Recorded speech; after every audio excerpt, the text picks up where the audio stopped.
लीजिए सुनिए ईश्वरी प्रसाद शर्मा के लिखे उपन्यास सीता के 10वें भाग सीता उद्धार को मेरी यानी समीर गोस्वामी की आवाज में।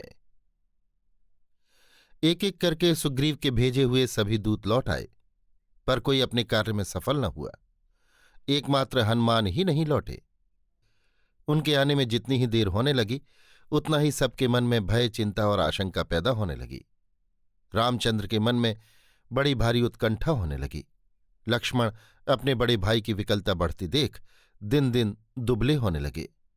इन्हीं चिंतापूर्ण दिनों में एक दिन हनुमान अकस्मात आ पहुंचे।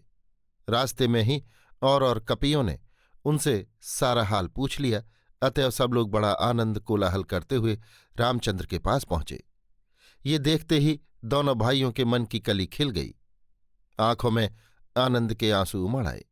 वे समझ गए कि हनुमान अपने काम में पूरी सफलता प्राप्त कर आए। हनुमान ने पास आते ही रामचंद्र के चरणों में साष्टांग प्रणाम कर कहा, भगवन, आपके पद पद्म के प्रसाद से मैं भगवती सीता का पता लगा लाया। हम लोगों का संदेह पक्का था।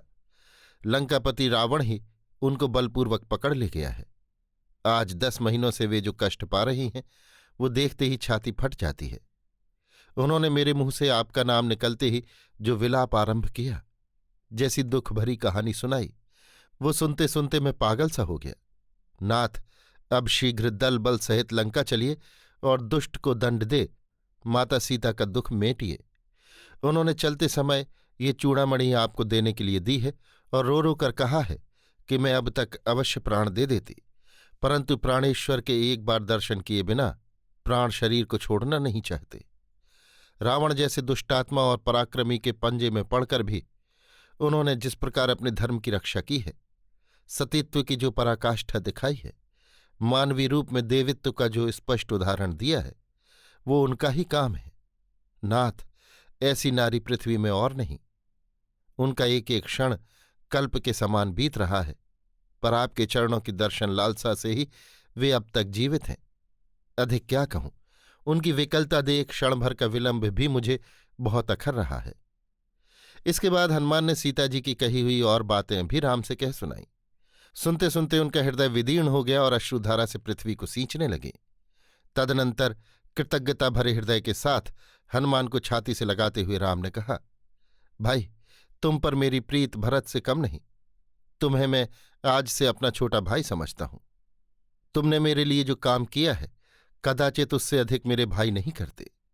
परंतु हनुमान ने यह भाईचारा पसंद नहीं किया। उन्होंने कहा, नाथ, मैं आपकी सेवा करने वाला आज्ञाकारी दास हूं। आपका छोटा भाई बनूं, मुझ में ऐसी ना तो योग्यता है, न गुण है, न महत्व है। आप केवल इतनी ही दया रखें कि इन चरणों के प्रेम और सेवा से मुझे वंचित न करें। ये कह उन्होंने लंका दहन का वृत्तांत सुनाते हुए कहा, नाथ, जिस समय आप लंका पर चढ़ाई करेंगे उस समय मैं भी प्राणपण से आपकी सहायता करूंगा।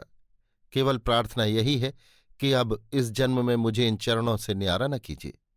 देव, हमने इसी बहाने आपके चरण कमलों के दर्शन पाए, ये भी हम लोगों के सौभाग्य है, नहीं तो कहाँ आप पुरुषोत्तम और कहाँ हम बंदरों की अधम जाति।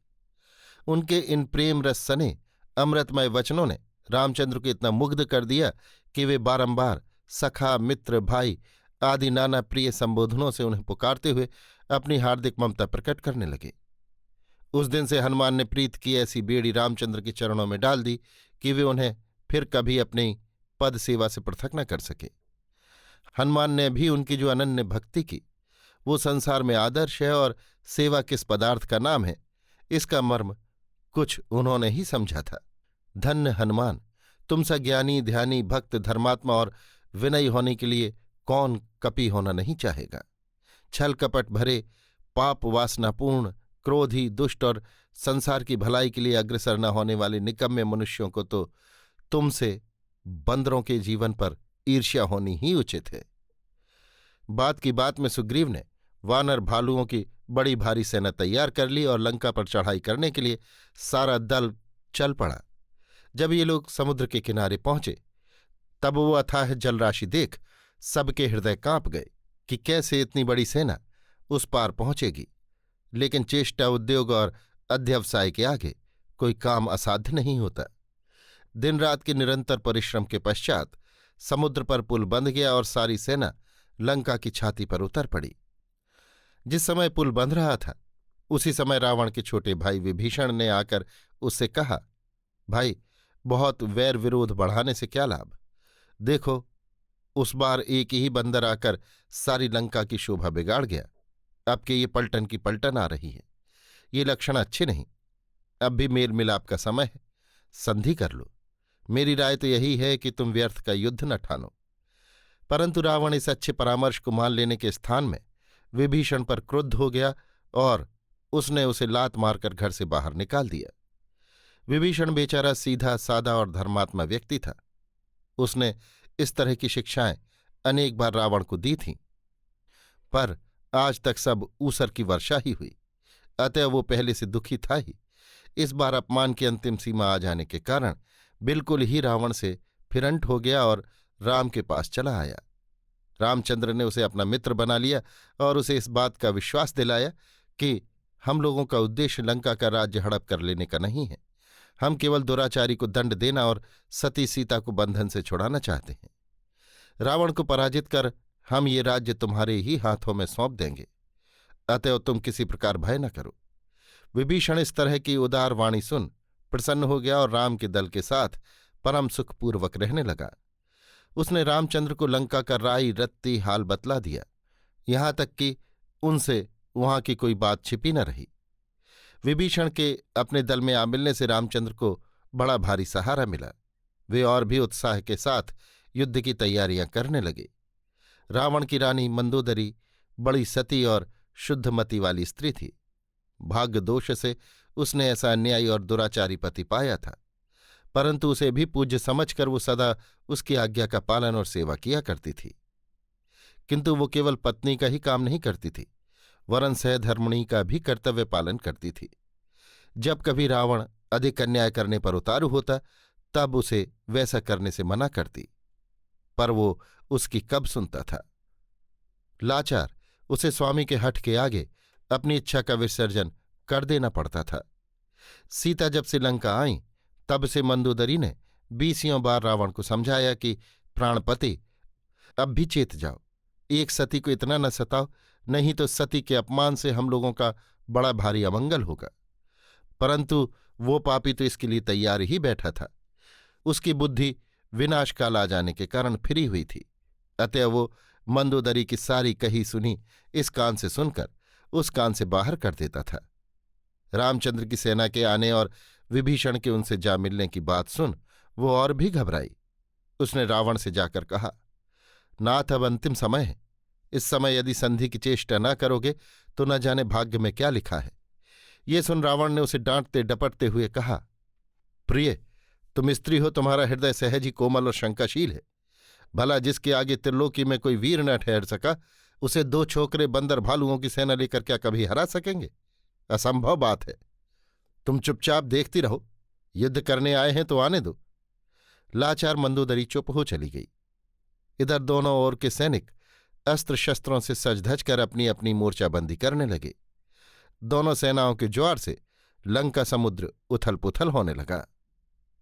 यथा समय सीता को संवाद मिला कि उनके प्राणों के प्राण, जीवन सर्वस्व, तन मन के स्वामी, इहलोक के सहचर और परलोक के उद्धारक श्री रामचंद्र दल बल सहित आ पहुंचे हैं और उनकी सेना सकुशल समुद्र पार कर लंका में उतर आई है। ये सुनते ही हर्ष की अधिकता और दर्शनों की उत्कंठा के कारण उनकी विचित्र अवस्था हो गई। विभीषण की स्त्री सरमा और कन्या कलाही इन दिनों उनकी परम संगिनी और दुख की साझीदार थीं।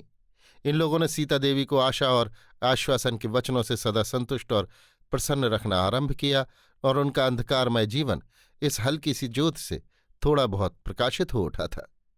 इधर रावण ने सोचा कि अब तो युद्ध होगा ही, पर मैं जिस लिए सीता को हर लाया था वो काम तो खटाई में ही फूलता रह गया। अतः उसने अपने एक मायावी राक्षस से ठीक रामचंद्र की आकृति का एक कटा मुंड बनवाकर मंगवाया और उसे सीता को दिखलाने के लिए ले चला।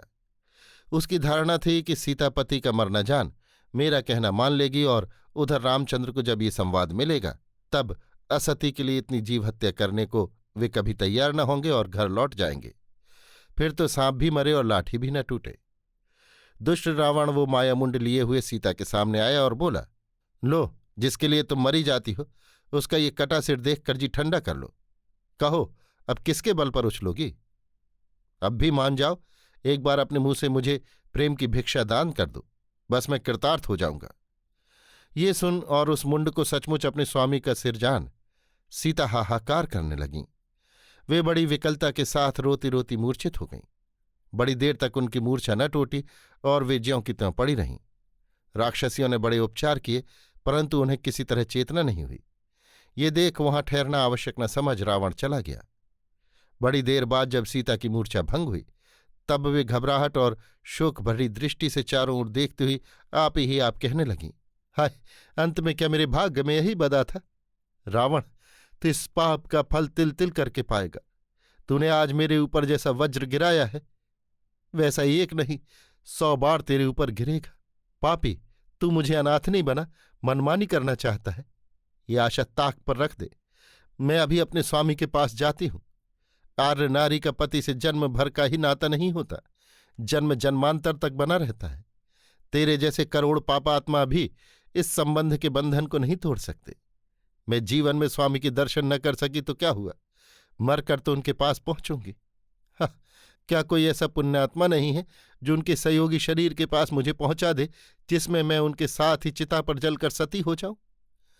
सीता इस तरह हाहाकार कर ही रही थी कि विभीषण की स्त्री ने आकर उन्हें ढांढस बंधाते हुए कहा, सीता, व्यर्थ का शोक न करो। तुमसी सती नारी का कोई बाल भी बांका नहीं कर सकता। इतनी बुद्धिमती और धर्मात्मा होकर भी तुम क्यों इन राक्षसी मायाओं में आ जाती हो? ये सब झूठी माया है। तुम्हारे स्वामी सानंद हैं, उनकी दीर्घायु हो, तुम्हारा सौभाग्य अचल हो।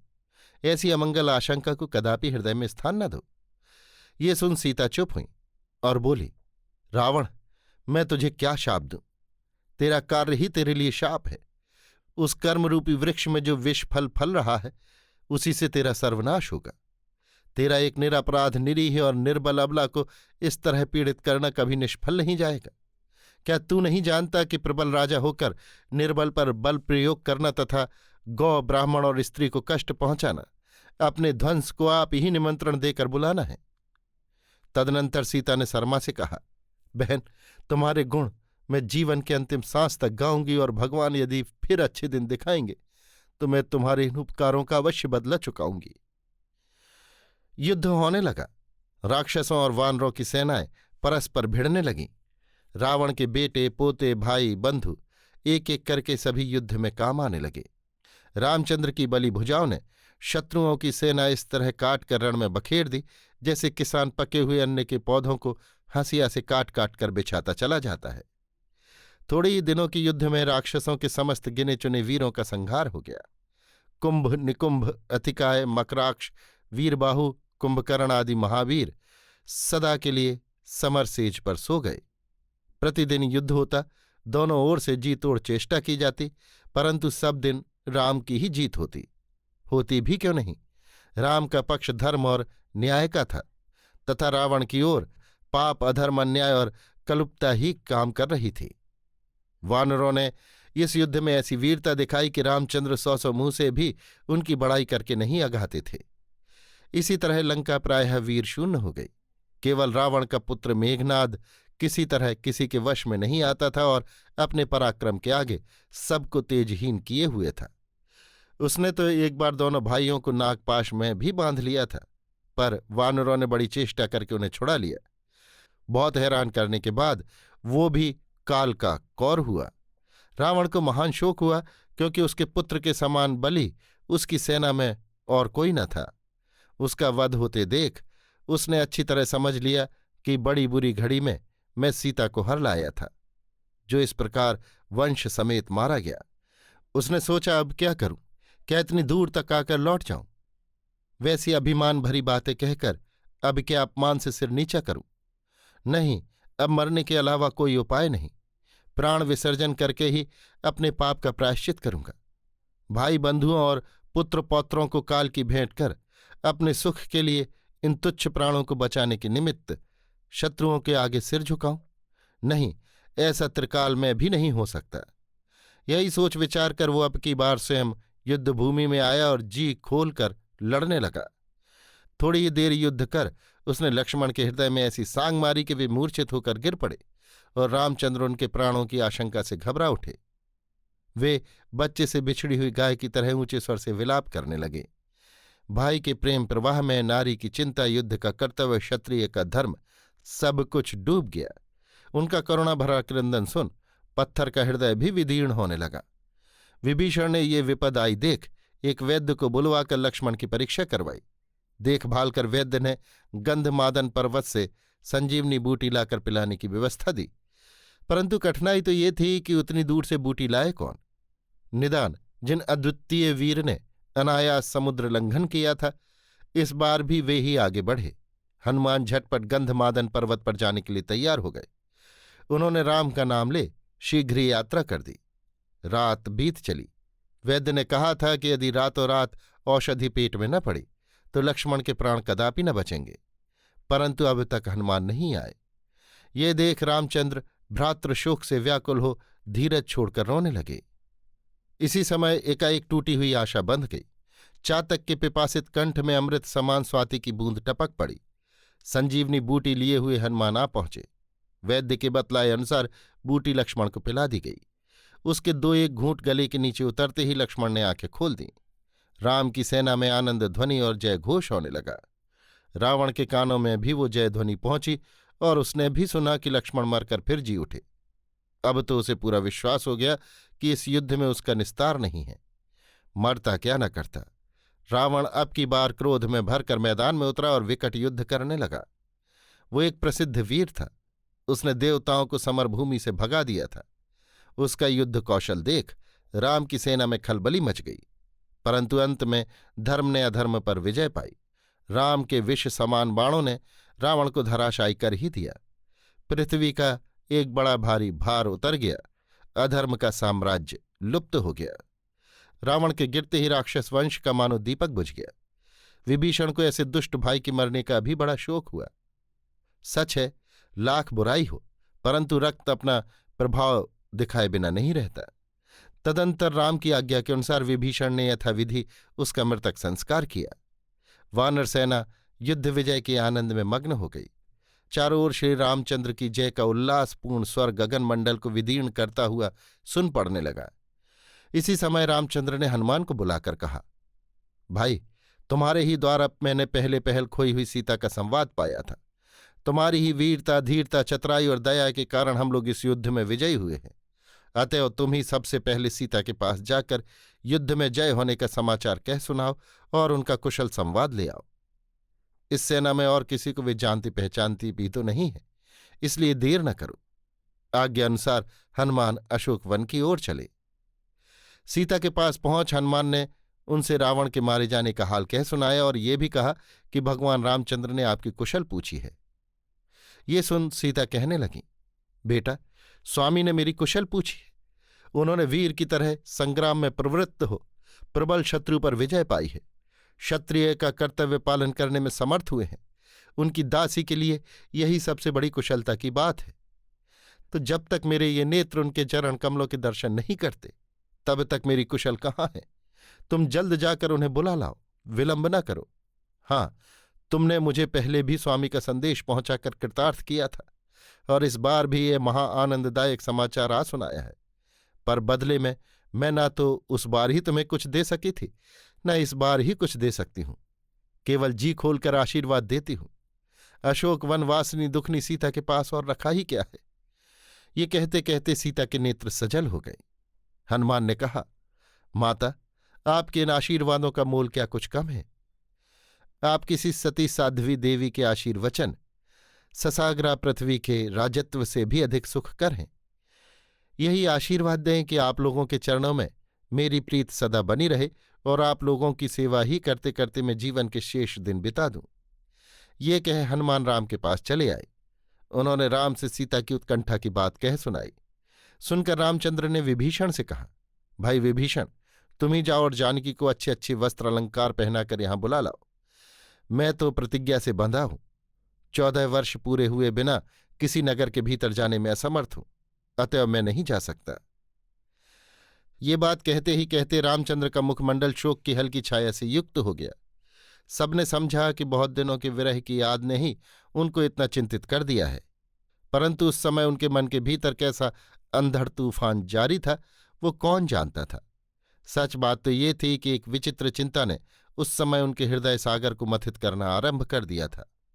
महीनों के विरह दुख के बाद प्राण समान पत्नी के पुनर्मिलन की आशा जहां उत्कंठा आनंद और आग्रह उत्पन्न कर रही थी, वहां एक नई आशंका से उनकी नस नस में अग्नि की चिंगारियां प्रवेश कर रही थीं। अमृत से भरे हुए घड़े में विष मिल रहा था। अच्छे अच्छे वस्त्रों और अलंकारों से सुसज्जित तथा प्रिय मिलन की आशा से आनंदित हो सीता पालकी पर चढ़ी हुई विभीषण के पीछे पीछे चली। कुछ दूर पर ही वे पालकी से नीचे उतर पड़ीं और उत्कंठा के प्रबल वेग से व्याकुल हो चंचल चरणों से स्वामी के समीप पहुंचकर उनके पैरों पर आ गिरीं। उनके आनंद की उस समय अवधि नहीं थी। प्रेम का अथाह समुद्र उनके हृदय में लहरें मार रहा था, परंतु उन्हें इस बात की कल्पना भी नहीं थी कि क्षण भर बाद ही उनके सिर पर बिना बादल के वज्रपात होने वाला है। उन्हें चरणों से उठा रामचंद्र ने बड़े धीर गंभीर भाव से कहा, देवी, कर्तव्य के अनुरोध से कठिन युद्ध कर मैंने तुम्हारा उद्धार किया है। जिस दुष्टात्मा ने मेरी सधर्मिणी का हरण किया था उसे ठिकाने लगाकर मैं अपना कर्तव्य पूरा कर चुका। पापी अपने पापों और मेरे अपमान का पूरा पूरा बदला पा गया। उसका सवंश नाश हो गया। क्षत्रिय के पराक्रम का हाल संसार को मालूम हो गया। गाढ़े दिनों के मित्र सुग्रीव और विभीषण तथा प्राणप्रिय सखा हनुमान की सारी चेष्टाएं सफल हो गईं। बहुत दिनों बाद आज मैं तुम्हें अपने सामने पाता हूं। तुम भारी संकटों से छुटकारा पाकर यहां आई हो, परंतु देवी, निश्चय जानना कि मैंने ये सारा झंझट तुम्हारे लिए ही नहीं झेला। ये सब मैंने धर्म और कर्तव्य के विचार से ही किया है। तुम साल भर के लगभग राक्षसों के घर में रही। वहां कोई तुम्हारा अपना सगा नहीं था। वहां तुम दिन रात केवल शत्रुओं से घिरी रहती थी। पराए घर में 3 रातों तक जो स्त्री रह जाए उसे पुनः ग्रहण करने में साधारण आदमी भी आपत्ति करते हैं। फिर इतने दिन शत्रुपुरी में रही हुई तुमको मैं किस प्रकार संग ले चलूं? तुम्हारा जहां जी चाहे चली जाओ। तुम्हारा उद्धार करना, वैरियों से बदला लेना, अधर्म का राज्य पृथ्वी से उठा देना मेरा धर्म था। मैंने उसका पालन किया, परंतु तुम्हें ग्रहण करने में मुझे आपत्ति है। ऐसा लोक विरुद्ध कार्य मैं नहीं कर सकता। वज्र की मारी हुई सी सीता ये कुलिश के समान कठोर बातें सुनती रही। 12 वर्ष के वनवास, वर्ष भर के विरह तथा रावण के दारुण उत्पीड़न से उन्हें जो कष्ट हुआ था, उससे सहस्त्र गुण अधिक दुख उन्हें अपने सदा स्नेहमय स्वामी के मुख से ये कठोर बातें सुनकर हुआ। वे मारे मनोवेदना के अधीर हो गई। उनकी आंखों में आंसू भर आए। स्त्री सब की बातें, सबकी लांछनाएं सह सकती है, परंतु प्रेममय पति के किए हुए अपमान से उसके प्राणों को जो व्यथा पहुंचती है वो असह्य हो उठती है। और जब वो अपमान बेजड़ बातों के लिए होता है तब तो उसकी ज्वाला एक ही साथ सहस्त्र बिच्छुओं के डंक मारने से भी बढ़ जाती है। अन्य अलौकिक गुण होते हुए भी स्त्री हृदय के इस स्वाभाविक गुण से सीता भी शून्य न थी। उन्होंने अपने मन के उछलते हुए वेग और शोक के लहरें मारते हुए उच्छ्वास को रोककर कहा, राजन, क्षमा करेंगे, मैं इस समय आपको स्वामी कहकर न पुकार सकी, क्योंकि इस समय आपने भी मुझसे स्वामी के समान बातें नहीं की हैं। राजा के समान न्याय का दंड हाथ में लेकर मुझे अपराधिनी प्रमाणित किया है। इसी से कहती हूं कि राजन, आपने छोटे लोगों की तरह मुझे ओछी बातें कही, ये आपको उचित नहीं था। जिस समय आपने ये बातें अपने मुंह से निकाली उस समय क्या आपको ये नहीं स्मरण रहा कि मैं कोई सामान्य स्त्री नहीं बल्कि राजा जनक की पुत्री, रघुकुल की वधू और रामचंद्र की सहधर्मिणी हूं? मेरे आचरण पर संदेह करने की आपको क्यों कर प्रवृत्ति हुई? इसमें कोई संदेह नहीं कि रावण मुझे बलपूर्वक पकड़ लाया और उस समय उसने मेरा अंग स्पर्श भी किया था, परंतु उस समय मैं असहाय थी। बली भुजाओं के साथ एक अबला के निर्बल हाथ जहां तक बल प्रयोग कर सकते थे वहां तक मैंने अपने को छुड़ाने की भरपूर चेष्टा की, परंतु किसी प्रकार सफल न हुई।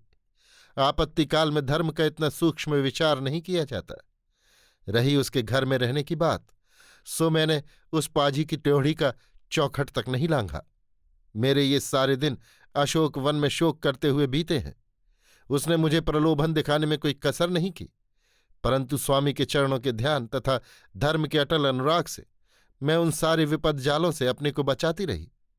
मुझे नहीं मालूम था कि आपके मन में ऐसा विषधर सर्प बैठा हुआ है, नहीं तो प्राण देकर सारे झंझट कभी के मेट देती। आप भी अपने प्राणों को संकट में डाल इस तरह अपने मित्रों को भी विपत्ति में क्यों फंसाते? हनुमान द्वारा आपने जो कुछ प्रेम संदेश मेरे पास भेजा था, वो न भेजकर यदि आज ही किसी बातें कहला भेजते, तो आज मैं आपको अपना ये कलंकित मुंह दिखलाने क्यों आती? परंतु राजन, राजा को अपराधी के संबंध में पूरी खोज पड़ताल करने के बाद उसे दंड देना चाहिए। मैंने किस प्रकार ये साल भर का समय बिताया है, वो जाने बिना आपने जो मुझे त्याग देने की बात कह डाली है, उससे आपके न्याय में बट्टा लगता है। क्यों नहीं ये कठोर वचन कहने के पहले ही आपने मेरे धड़ से सिर को अलग कर दिया? मर जाती तो ये वेदना काहे को सहनी पड़ती? हाय, आपने एक क्षण के लिए भी मेरे उस प्रबल अनुराग और सच्चे स्नेह का स्मरण नहीं किया जो वर्षाकाल की प्रबल वेगवती नदी की भांति मेरे हृदय से निकलकर आपके चरणों के प्रति निरंतर प्रवाहित हो रहे हैं। राजन, यही दंड मेरे लिए मृत्यु से बढ़कर है, किंतु इतने पर भी मैं मरती नहीं हूं। इसका कारण ये नहीं है कि मैं आपसे क्षमा पाने की आशा करती हूं। क्षमा मांगना शतरानी का धर्म नहीं, इसमें रामचंद्र की पत्नी का कोई गौरव नहीं। मैं आपको इस बात का प्रमाण देना चाहती हूं कि मैं वैसे ही निश्चल, निष्पाप और सती हूं जैसी नारायण की लक्ष्मी और शिव की पार्वती है। ये कहे सीता क्षण भर के लिए चुप हो रही। उनका मिलन आनंद तो कभी का नष्ट हो चुका था। अब के उनके चेहरे से इस दारुण अपमान की कृष्ण छाया भी लुप्त हो गई। रह गई केवल देवी की मूर्ति पर विराजने वाली स्वर्गीय ज्योति, सतित्व का सूर्य प्रभा से भी अधिक चमकीला तेज। रामचंद्र चुपचाप उनकी बातें सुनते रहे। उनके मुंह से कोई बात नहीं निकली। सीता ने उन्हें चुप देख फिर कहना आरंभ किया। राजन, आपने इतने लोगों के सम्मुख मेरे सतीत्व पर संदेह और मेरे चरित्र पर आशंका की है। ये कलंक लिए हुए मैं मरने को तैयार नहीं। मैं आपको इस बात का प्रमाण देना चाहती हूं कि मैं असती नहीं, सती हूं, कलंकनी नहीं, निष्कलंक हूं। कुंवर लखनलाल, आओ भैया, मैंने तुम्हें एक दिन बहुत कड़ी कड़ी बातें कही थी। उसका फल मैंने इन 12 महीनों में भली भांति भोग लिया है, परंतु देखती हूं कि उस पाप का मुझे और भी प्रायश्चित करना पड़ेगा। अतः तुम अभी मेरे लिए चिता बनाओ, मैं उसमें प्रवेश करूंगी। यदि मैं सती न होकर असती होंगी तो उसी चिता में जल मरूंगी। पितृकुल और श्वशुरकुल के कलंक का जीता जागता उदाहरण जलकर भस्म हो जाएगा, और यदि सदा सब समय पति परमेश्वर के चरणों में ही मेरा मन रहता होगा तो अग्नि मेरा कुछ भी बिगाड़ न सकेगी। मैं उस अग्नि में न जलूंगी, वरन स्वामी के आगे और भी दंड पाने के लिए जीती हुई खड़ी रहूंगी। ये सुनते ही लक्ष्मण की आंखें डबडबा आईं। वे कभी सीता और कभी राम की ओर क्षोभ और दुख के साथ देखने लगे। रामचंद्र ने उन्हें चिता बनाने के लिए आज्ञा दे दी और चुपचाप गंभीर मूर्ति बनाए बैठे रहे। उनकी वो गंभीरता देख जितने लोग वहां उपस्थित थे, सब के सब चकित और विस्मित हो रहे थे, पर किसी का इतना साहस न हुआ कि उनसे एक बात भी कहे। चिता प्रस्तुत हुई, अग्नि संयोग कर दिया गया। गले में आंचल लपेट स्वामी के चरणों में भक्तिपूर्वक प्रणाम कर सीता ने चिता की प्रदक्षिणा की। दर्शकों के नेत्र करुणा से सजल हो आए। वे विस्मय से आंखें फाड़े हुए कलंक भंजन की वो कठिन अग्नि परीक्षा देखने लगे। तदनंतर सतित्व के प्रचंड तेज से तपते हुए मुखमंडल वाली सीता ने उच्च स्वर से कहा, यदि तन से, मन से, वचन से, सोते में, जागते में व देखते में कभी भी मेरा पति भाव रघुकुल मुकुटमणि रामचंद्र के अतिरिक्त अन्य किसी पुरुष के प्रति हुआ हो तो हे पाप पुण्य के साक्ष अग्निदेव, तुम मेरे शरीर को जलाकर अभी भस्म कर दो। ये कहती हुई वे निर्भय निशंक चित्त से जलती हुई चिता में कूद पड़ी। आग की वो प्रचंड लपटें देख एक हल्की सी चीत्कार ध्वनि दर्शक मात्र के मुंह से निकल पड़ी। रामचंद्र का अचल हृदय भी चंचल हो उठा। उसी समय लोगों ने देखा कि अग्नि सहसा बुझ गई।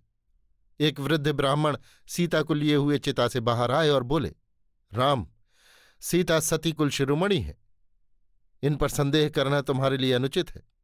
मैं अग्निदेव हूं, मैं संसार भर को पलमात्र में जलाकर राख कर दे सकता हूं, परंतु इस परम तेजस्विनी सती का केस स्पर्श करने की भी शक्ति मुझ में नहीं है।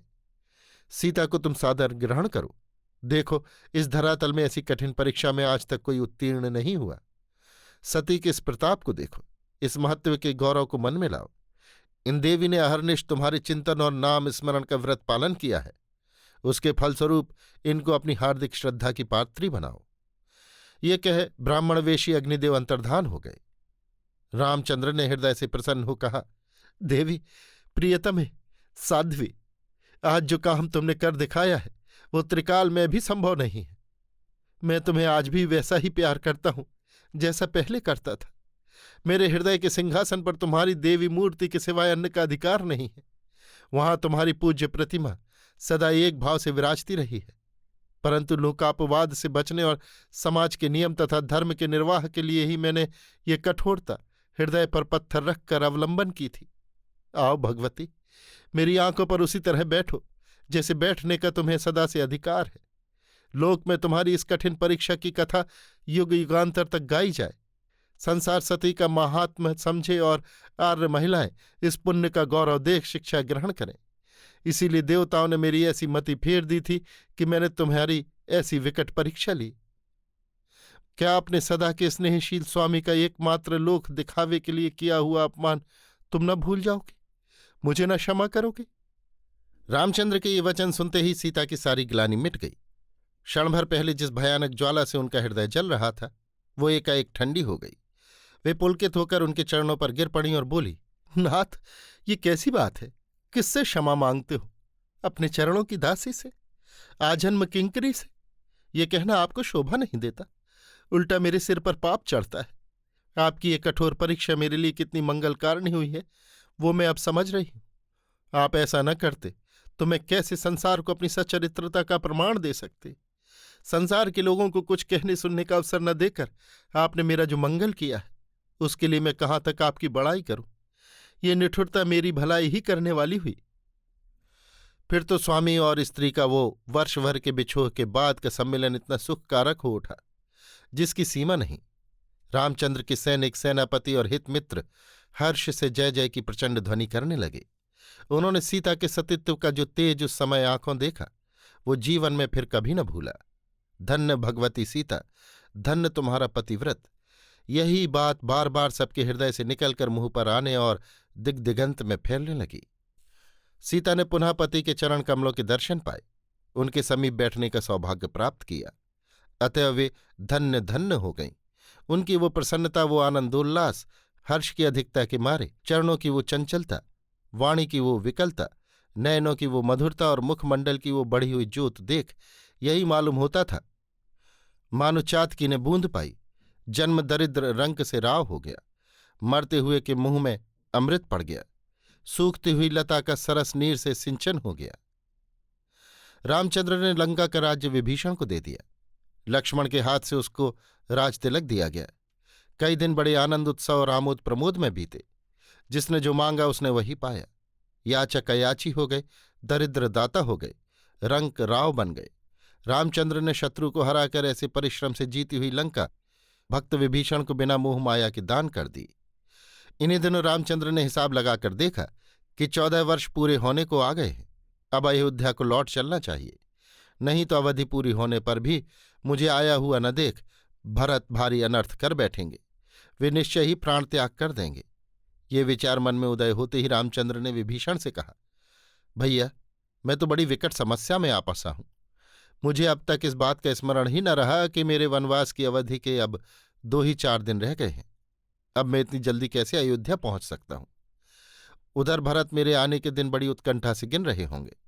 समय पर नहीं पहुंचने से वे निराश होकर प्राण त्याग कर देंगे, इसमें कोई संदेह नहीं। कहते कहते रामचंद्र चिंता से चूर हो चुप हो रहे। उन्हें व्याकुल देख विभीषण ने कहा, भगवान, आप व्यर्थ चिंतित न हो। मेरे भाई रावण स्वर्ग से पुष्पक नाम का एक विमान देवताओं से छीन कर लाए थे। वो अब तक हमारे यहाँ पड़ा हुआ है। वो बड़ा ही शीघ्रगामी है। वैसा विमान संसार में दूसरा नहीं है। वो स्वयं विश्वकर्मा के हाथ की कारीगरी है।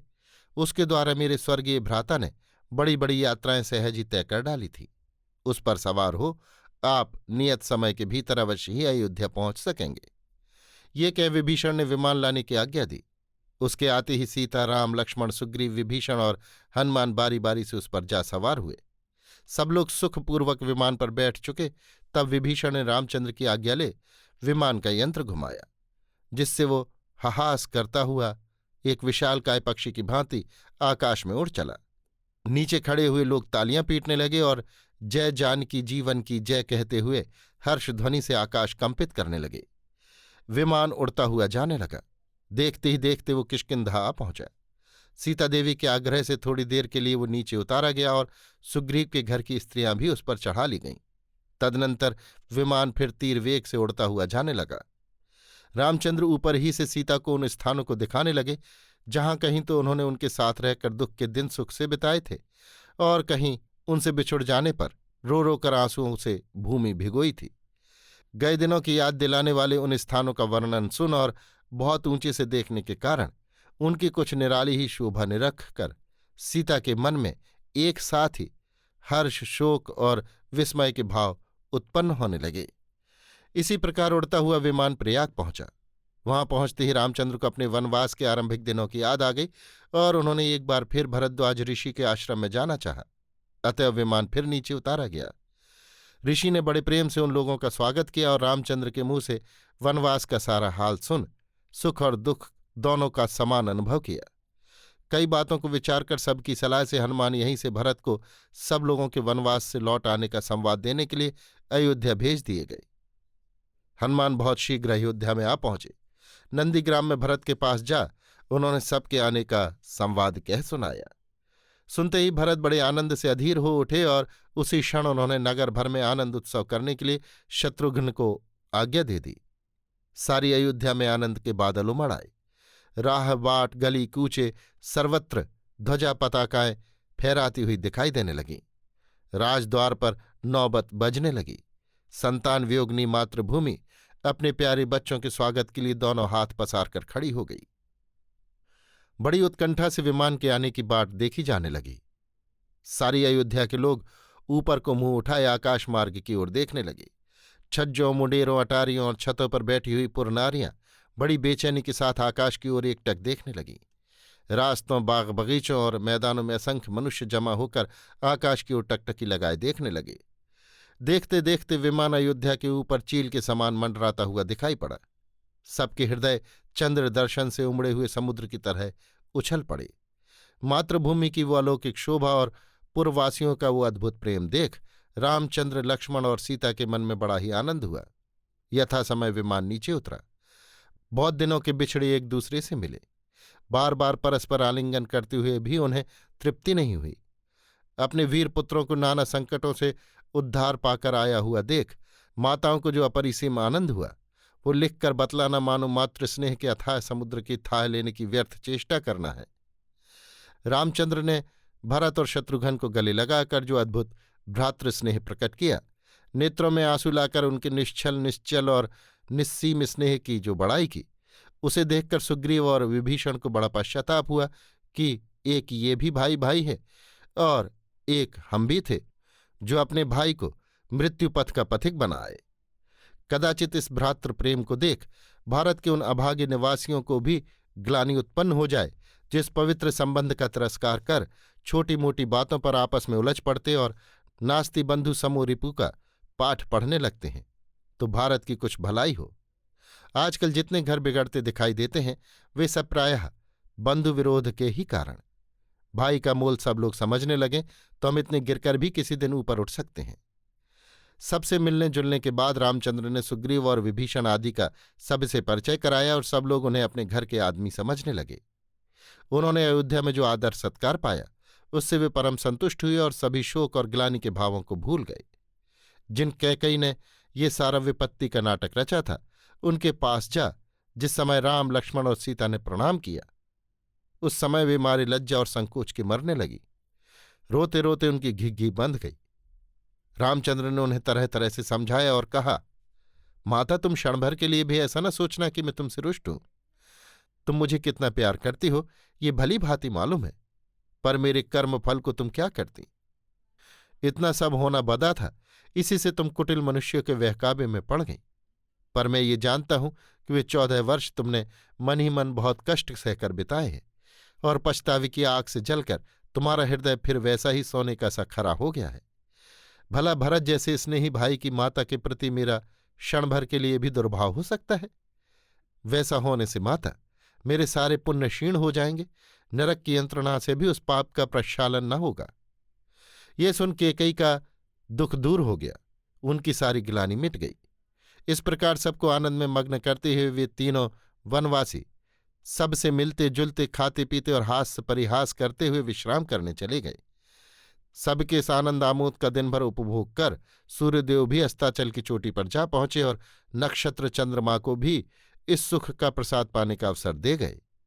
चंद्रदेव अयोध्या के सुहाग पर सिहाते हुए संतोष की हंसी हंसने लगे।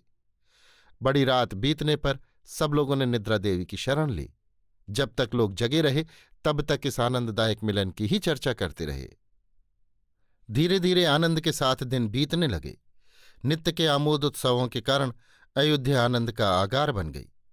इसी बीच एक दिन वशिष्ठ जी ने सब सभासदों को बुलाकर कहा, भाइयों, जब से रामचंद्र वन से लौट आए हैं तब से वे यद्यपि राज्य का सब काम धाम देख रहे हैं, तो भी उनके राज्याभिषेक की रीत अभी तक पूरी नहीं की गई। अतएव वो भी हो ही जानी चाहिए। अभी तक भरत की स्थापित उनकी खड़ाऊ ही सिंहासन की शोभा बढ़ा रही हैं।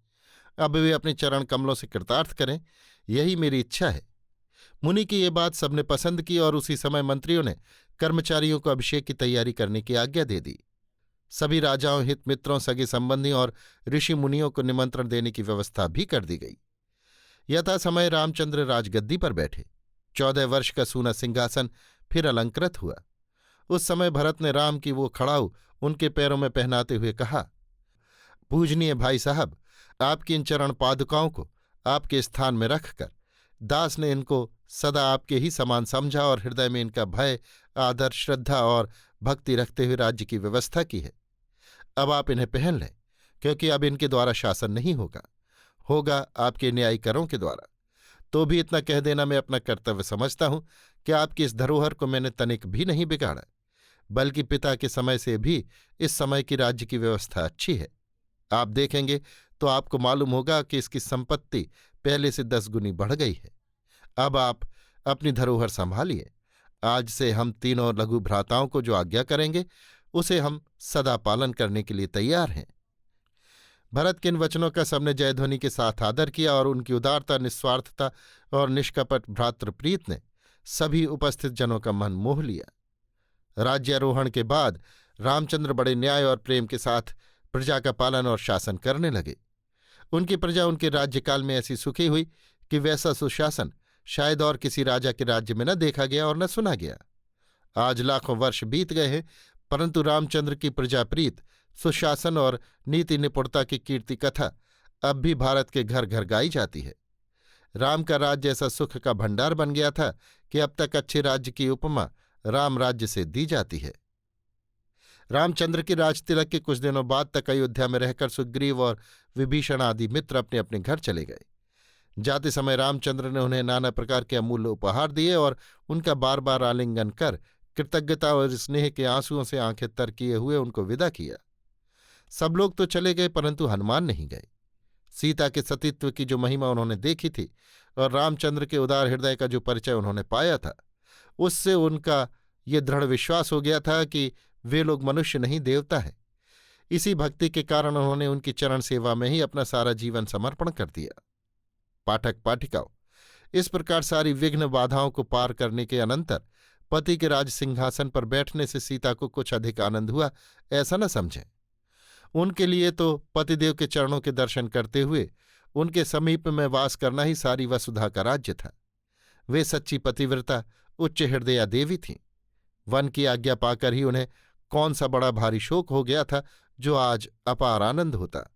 हाँ, अशोक वन का वास उनके लिए शतकोटि दुखदायक था, क्योंकि उतने दिन वे पतिदेव की चरण सेवा से वंचित, उनके सकल दुखावहारी दर्शन सुख से रहित थीं। परंतु उस समय भी उनके मन में अपने स्वामी के पूजनीय चरणों का ध्यान निरंतर बना हुआ था और उसी के प्रताप से उन्होंने उन्हें फिर पाया भी। जिस सिंहासन के कारण ये सारे झगड़े उठ खड़े हुए थे, वो भी उनके पैरों के नीचे अनायास आप से आप आ गया। सच्ची पतिव्रता पति के सहवास और उनकी सेवा को ही अपना सर्वस्व समझती। उसके लिए पत्थर और लाल में, कांच और कांचन में, कुटी और प्रासाद में कोई भेद नहीं है। दरिद्र स्वामी ही उसका राजराजेश्वर है।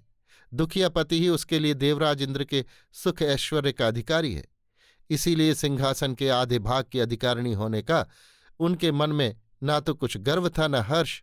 केवल स्वामी का कभी न छूटने वाला साथ ही पाकर वे धन्य हो गई थी। पंचवटी की पत्तों की बनी कुटिया में उनके हृदय में जो आनंद वर्तमान रहता था, वही आनंद इस समय भी था, उससे कुछ भी अधिक नहीं। वे वनवास के दिन जैसे सुख के दिन थे, आज के ये दिन भी वैसे ही सुख के दिन थे। ना तो वे दिन बुरे थे और ना ये उससे कुछ अच्छे।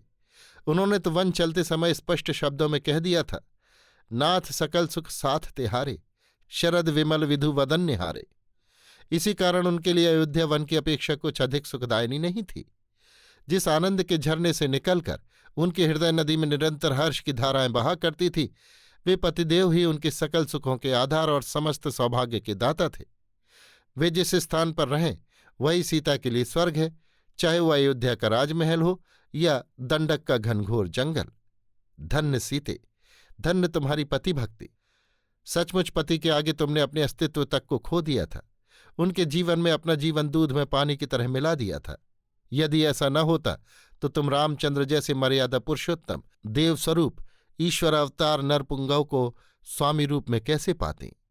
फिर हम और हमारे जैसे कोटि कोटि प्राणी ही क्यों तुम्हारा नाम लेकर, तुम्हारी गुण गाथा गाकर अपने को धन्य मानते। अभी आप सुन रहे थे ईश्वरी प्रसाद शर्मा के लिखे उपन्यास सीता के 10वें भाग सीता उद्धार को मेरी यानी समीर गोस्वामी की आवाज में।